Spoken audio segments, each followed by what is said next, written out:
All right, so Kevin Stefanski, his toughest loss, I think, is Browns head coach. How do you think? Well, you saw him after the right after the game. How do you think he's taking it, and what do you think he's going to do about it? He's a flatliner, so I think that's good. He's the same for the most part, whether they win or lose. He knows what he has to do next. He has to start preparing for the next team, and he knows they can't let up. They cannot let their foot off the gas right now. They've got to take it to the Giants, and they've got to do the same thing that they've done or tried to do in the last 2 weeks, and that's come out fast, get out front, try not to fall behind a team so that you can keep your run game going and you can keep your play action going. And I think that's what they'll try to do again.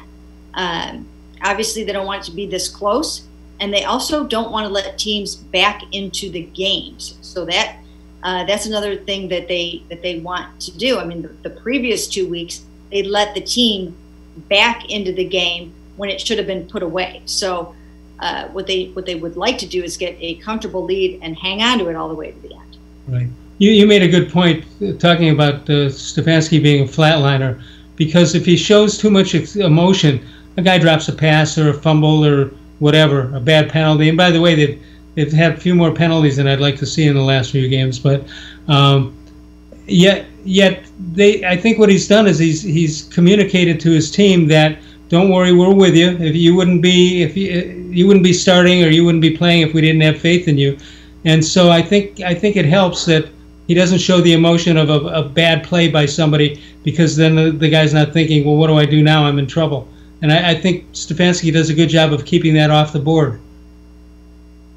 Yeah, he does. And the other thing that he does really well, though, even though he's sort of an even-keeled kind of a guy, he motivates this football team, and he gets these guys ready to play with their hair on fire.